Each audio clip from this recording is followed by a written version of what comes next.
நம்முடைய ஆண்டவர் இயேசு கிறிஸ்துவின் இன்ப நாமத்தினால் நான் உங்களை வாழ்த்துகிறேன். கர்த்தர் உங்களை மென்மேலும் ஆசீர்வதிப்பாராக. உங்களுடைய கடிதங்கள் யாவும் கிடைக்கின்றன. அதை தேவனுடைய பாதத்தில் வைத்து ஜெபிக்கிறேன். கர்த்தர் உங்களுக்கு செய்கிற நன்மைகளை நீங்கள் எழுதுகிறீர்கள், போதும். அதுதான் நம்முடைய ஊழியம். சிறைச்சாலைகள் நிரம்பி வழிகின்றன. சிறைச்சாலைகளில் நம்முடைய மிஷினரிமார்கள் சிறப்பாக பணி செய்து கொண்டிருக்கிறார்கள். நாம் எடுத்த காரியம் அதுதான். நமக்கு கொடுக்கப்பட்டிருக்கிற ஊழியமும் அதுதான். சிறைச்சாலை ஊழியத்தை பற்றி தவிர வேறு எதுவும் எனக்கு தெரியாது. தமிழகத்தில் உள்ள 10 சிறைகளுக்கும் சரி, என் காலடிபடாத சிறைகள் இந்தியாவில் இல்லை என்று சொல்லக்கூடிய அளவிலே கர்த்தர் திகார் சிறை வரை எங்களை பயன்படுத்தி வருகிறார். எங்களுக்காக நீங்கள் ஜெபித்துக் கொள்ளுங்கள். இன்று நம்முடைய சிந்தனைக்கு ஆதாரமாக இது நாம் ஆண்டவர் சொன்ன வார்த்தை, புறப்பட்டு போங்கள். எங்கே ஐயா போவது? புறப்பட்டு போங்கள். நீங்கள் இருக்கிற இடத்திலே உட்கார்ந்து இருக்க வேண்டாம். யாரை பார்த்து சொல்கிறார்? நம்மை பார்த்து சொல்லுகிறார். புறப்பட்டு போனார்களா? ஆம். உலகமெங்கும் போய்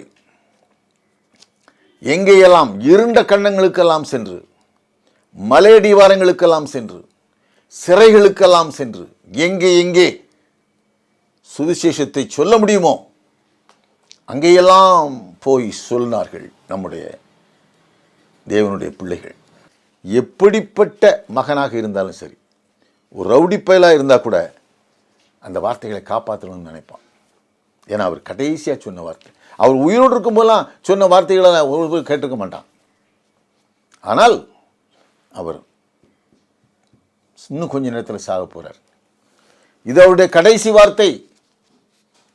அதற்கு ஒரு மரியாதை உண்டு. அதுபோலத்தான் நம்முடைய ஆண்டவர், புறப்பட்டு போங்கள்.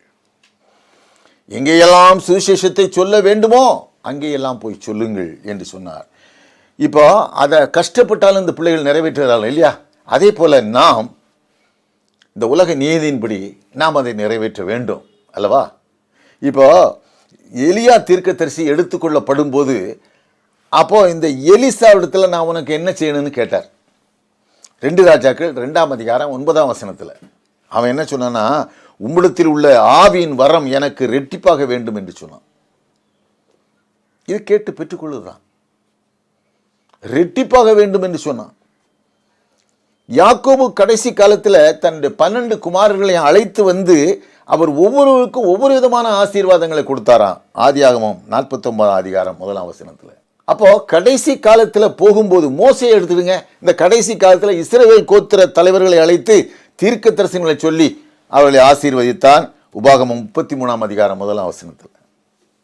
நம்முடைய ஆண்டவர் கடைசி காலத்தில் சொன்ன வார்த்தை, போங்கள், நீங்கள் போங்கள், எங்கே சுவிசேஷம் இல்லையோ அங்கே போங்கள். பண்டிதர் ஆஸ்வால்ட் ஸ்மித் மிகப்பெரிய இறையில் அறிஞர், உலகமெல்லாம் சென்றவர், சுவிசேஷத்தை சொன்னவர், கர்த்தருக்கு மிகவும் பிரியமானவர். அவர் என்ன சொன்னார் தெரியுமா? இது மிகப்பெரிய உண்மை. ஒரு முறை கூட சுவிசேஷத்தை கேளாதவன் நாம் வாழ்கின்ற காலத்திலேயே நம்மோடு இருக்கிறான் என்று சொன்னால், நீ 2 தடவை சுவிசேஷத்தை கேட்பதில் என்ன நியாயம்? பாருங்க, இது ரொம்ப ஆழமான ஒரு வாக்கியம். நீ திரும்ப திரும்ப சுவிசேஷத்தை கேட்கிறாய். ஆலயங்களுக்கு போகிறது உட்பட தான். திரும்ப திரும்ப வேதாகம செய்திகளை, நற்செய்திகளை கேட்டுக்கொண்டே இருக்கிறீர்கள். மைதானங்களுக்கு ஓடுகிறீர்கள். அங்கே அவர் நல்லா பேசுகிறாரு, இங்கே இவர் பேசுகிறாரு, அங்கே இவர் பேசுகிறாரு. திரும்ப திரும்ப சுவிசேஷத்தை கேட்கிறாயே. ஒரு முறை கூட கேட்காதவன் இந்த நாட்டிலே வாழ்ந்து கொண்டிருக்கிறான். ஒரு முறை கூட சுவிசேஷத்தை கேளாதவன் இருக்கும்போது நீ 2 தடவை கேட்கிறாயே, அது என்ன நியாயம்? அப்படின்னா என்ன அர்த்தம்? நீ கேட்க வேண்டாப்பா, கேட்காத. நிறைய கேட்கிற, என்ன பிரயோஜனம்? மறுபடியும் மறுபடியும் உன்னைத்தானே பாவி பாவி பாவி, ஆண்டவரே நம்மனி, ஆண்டவரே நம்மனி என்று சொல்லிக்கொண்டு மறுபடியும் பாவத்தை செய்து கொண்டு மறுபடியும் மன்னிமே என்று சொல். என்ன நியாயம்? மனம் திரும்புதலும் பாவ மன்னிப்பும் சொல்லுங்க. இதைத்தான் நாங்கள் சிறைச்சாலையில் சொல்லிக்கிட்டு இருக்கோம். நாங்கள் கூட்டம் போட்டால் ஏராளமான கொடூரமான குற்றவாளிகள் வர்றான் ஜெயிலில். இந்த மைதானத்தில் நான் கூட்டம் போடுவேன், ஏராளமான பேர் வருவான். நாங்கள் சொல்கிறது ஒன்றே ஒன்று தான், மனம் திரும்பு, மனம் திரும்பு, பாவ மன்னிப்பு உனக்கு உண்டு, சட்டம் உன்னை தண்டித்திருக்கிறது. நீ செய்த தவறுக்காக சட்டம் உன்னை தண்டித்து விட்டது உண்மைதான், நான் அதை மனப்பூர்வமாக ஏற்கிறேன். ஆனால் நியாயாதிபதி நம்முடைய பரமராஜா உனக்கு மன்னிப்பு வழங்க தயாராக இருக்கிறார். நீ மனம் திரும்பு, அவரிடத்தில் பாவ மன்னிப்பை பெற்றுக்கொள். அப்படியானால் நாம் எங்கேயெல்லாம் சொல்ல முடியுமோ, போய் போய் போய் சொல்ல வேண்டுமோ, அதையெல்லாம் நாம் செய்துதான் ஆக வேண்டும் இந்த வாழுகின்ற காலத்தில். அதற்கு நாங்கள் கடைசி பரியந்தமும் சாட்சிகளாக இருப்போம். நம்முடைய ஆண்டவராகத்தான் சொல்றார், கடைசி பரியந்தம் நீ சாட்சிகளாக இருக்கணும்ப்பா, சாட்சிகளாக இருக்கணும் அப்படின்னு. நான் நிறைய மிஷினரிகளை பற்றி படித்தேன். ஆனால் ஒருத்தர் மட்டும் எனக்கு ரொம்ப பிடிச்சவர், அவரை பற்றி நான் உங்கள்கிட்ட சொல்லலாம்னு நினைக்கிறேன். அவர் யாருன்னா 1873ஆம் ஆண்டு மக்களோடு மக்களாக மக்களுக்காக உழைக்க வேண்டும் என்று தன்னைத்தானே முழுக்க முழுக்க ஆண்டவரிடத்தில் ஒப்புக்கொண்ட ஒரு மனுஷன். அப்போது பசிபிக் மகா சமுத்திரத்தில் ஹவாய் தீவுகள்னு ஒரு கூட்டம் இருக்குது. அங்கே மொலாக்காய் என்பது ஒரு சிறு தீவு. இந்த குஷ்டரோகம் யாருக்கெல்லாம் வந்துட்டோ அது சுகமாக்கப்பட முடியாத வியாதி என்று அக்காலத்தில் நம்பியிருந்தார்கள். அதனால் இந்த குஷ்டரோகம் ஒருத்தனுக்கு வந்துட்டுனா அவனை அப்படியே அவன் ஆணோ பெண்ணோ அந்த மொலாக்காய் தீவுக்கு அனுப்பிடுவாங்க, அந்த தீவுக்கு.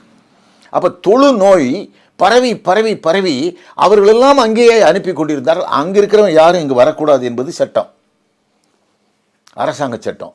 ஆகவே அவர்கள் அங்கே போன பிறகு அந்த இடத்திலேயே அவர்கள் விழுந்து அவருடைய இந்த சீக்கினால் வியாதியினால் எல்லாமே உடலெல்லாம் அழுகி புழு புழுத்து அங்கே சாகிறார்கள். அங்கே யாரும் போகக்கூடாது. அப்போ தான் இவர் ஜோசப் டி வெஸ்டர் அவர் பேர், நான் அங்கே போகிறேன் என்ன அனுப்புங்கன்னார். அது எப்படி, இவ்வளோ அழகான நீ ஒரு வாலிபன், நீ அங்கே போகக்கூடாதுன்னார். எதுக்காக போகக்கூடாது? நான் போக வேண்டும்.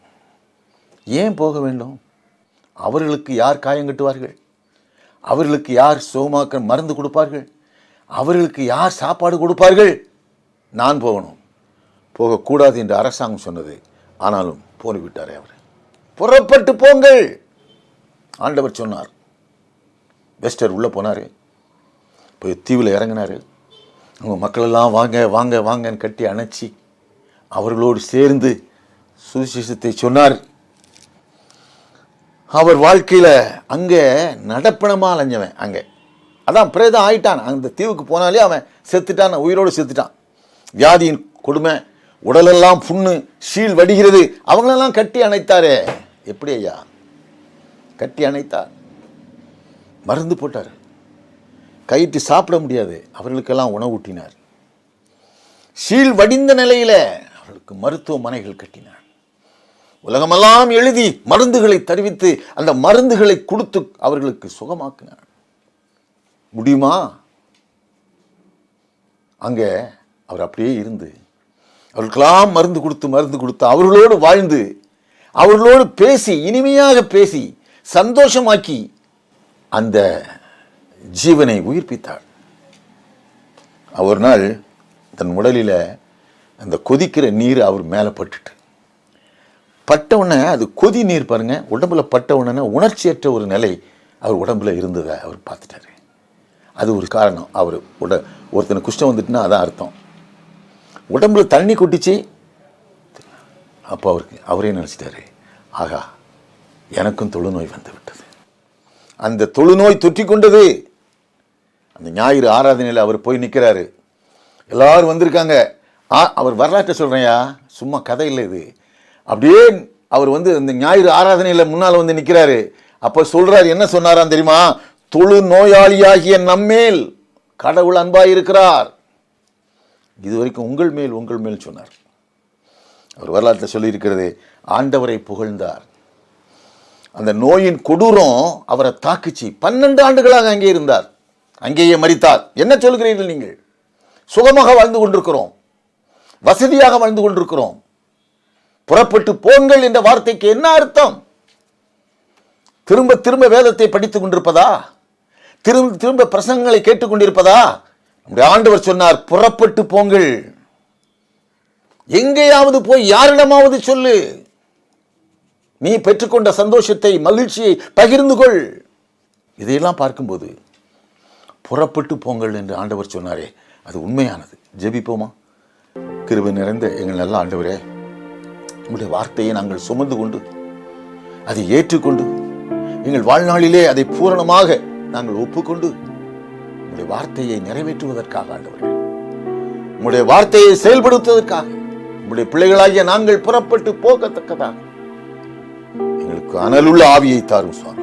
எங்களை இன்னும் அதிகமாக ஆண்டவரே உம்முடைய கிருபையினாலே நிரப்பி எங்களுக்கு எல்லாம் ஆண்டவரே உதவி செய்யும் சுவாமி. நாங்கள் அதற்காக இருக்கிறோம். மிகுந்த ஆசீர்வாதங்களை பெற்றுக்கொள்ளத்தக்கதாக அதற்காக காத்திருக்கிறோம் சுவாமி. எங்களை பயன்படுத்தி ஆசீர்வதியும். இயேசு கிறிஸ்து நாமத்தினாலே கேட்கிறோம் நல்ல பிதாவே, ஆமென். பேராசிரியர் டாக்டர் எஸ்.டி. நோவா, அணைக்கும் கரங்கள் டிரஸ்ட், மதுரை.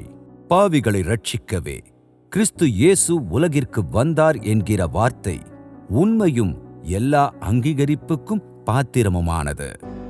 1 தீமோத்தேயு 1:2 இந்த வசனத்தின்படி அணைக்கும் கரங்கள் ஊழியங்கள் தமிழக சிறைகளில் மட்டுமல்ல, இந்தியாவில் உள்ள பாண்டிச்சேரி, கேரளா, கர்நாடகா, ஆந்திரா, மகாராஷ்டிரா, அந்தமான், திகார் போன்ற முக்கிய மத்திய சிறைகளில் அரசு அங்கீகாரத்தோடு கடந்த 45 ஆண்டுகளாக சிறை நண்பர்களை சந்தித்து வேதாகமங்களை வழங்கி ஆராதனைகள் நடத்தி அவர்களை மனம் திருந்த செய்து வருகிறது.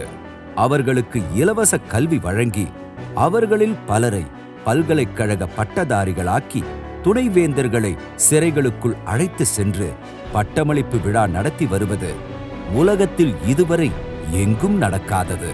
பள்ளி செல்லும் அவர்களின் குழந்தைகளுக்கு இலவச பள்ளி தேவைகள் வழங்குவது, சிறைகளுக்குள் சிறப்பு மருத்துவர்களையும் கண் டாக்டர்களையும் அழைத்துச் சென்று இலவச உதவிகள் மற்றும் கண்ணாடிகள் வழங்குவது. இது மட்டுமல்ல, சிறையிலிருந்து படித்து வெளியே வந்தவர்களில் பலர் தங்கள் கிராமங்களில் சிறிய வீட்டை வாடகைக்கு எடுத்து தான் பெற்ற விசுவாசத்தை காட்டி சபைகளை உருவாக்கி ஆராதனைகள் நடத்தி வருகிறார்கள்.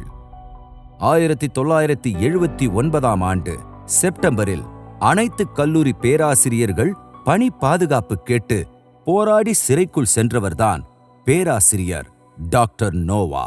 அங்குதான் சிறைவாசிகளை சந்தித்தார். இவர் விடுதலை பெற்ற பின் சிறையில் சிறைவாசிகளுக்கு மறுவாழ்வு தேவை என அரசுக்கு எழுதினார். 1982 ஆண்டு முன்னாள் முதலமைச்சர் எம்ஜிஆர் அவர்கள் சிறைகளுக்குள் சிறைவாசிகளுக்கு மறுவாழ்வு வழங்க அவருக்கு அரசு ஆணை வழங்கினார். இந்த அணைக்கும் கரங்கள் சிறை ஊழியங்கள் தமிழக சிறைகளில் அருள் திரு டாக்டர் நோவா அவர்களால் தொடங்கப்பட்டது. சிறைகளுக்குள் ஆராதனைகள், தங்களது பாவங்களை அறிக்கை செய்தல், மனம் திருந்தியவர்களின் சாட்சி கூறுதல் மற்றும் கிறிஸ்மஸ், ஈஸ்டர் மற்றும் புது வருடங்கள் போன்ற பண்டிகை காலங்களில் சிறை நண்பர்கள் அனைவருக்கும் அன்பின் விருந்து நடத்தி அவர்களை வழிவிலகி போகாதபடி அவர்கள் குடும்பங்களுக்கும் சிறப்பு உணவு வழங்குகிறோம். எல்லாவற்றிற்கும் மேலாக அவர்கள் விசுவாசத்தில் உறுதிபட திருமண வயதில் உள்ள அவர்களின் திக்கற்ற பெண் பிள்ளைகளுக்கு ஆங்காங்கே அவர்களது கிராமங்களில் திருமணங்களை அணைக்கும் கரங்கள் மூலம் நடத்தி வருகிறோம். கடந்த 45 ஆண்டுகளில் 2500 திருமணங்கள் இதுவரை நடத்தப்பட்டுள்ளன. இந்த பணிகளையெல்லாம் அரசு கண்டு தமிழக முன்னாள் கவர்னர் மாண்புமிகு ரோசய்யா அவர்கள் சென்னை பத்திரிகையாளர் மாநாட்டில் வாழ்நாள் சாதனையாளர் விருது வழங்கியுள்ளார். அணைக்கும் கரங்கள் சிறை ஊழியம் இன்று விரிந்து பறந்து தமிழக சிறைகள் மட்டுமல்ல, பாண்டிச்சேரி, கேரளா, கர்நாடகா, ஆந்திரா, மகாராஷ்டிரா, அந்தமான் மற்றும் டெல்லி, திகார் வரை சிறையருட்பணி மற்றும் பல்வேறு பணிகளை செய்து வருகிறது. நம்முடைய மிஷனரிகள் 30 பேர். அவர்களுக்காக ஜெபித்துக் கொள்ளுங்கள். கர்த்தர் உங்களோடு பேசினால் இந்த ஊழியத்தை தாங்குங்கள்.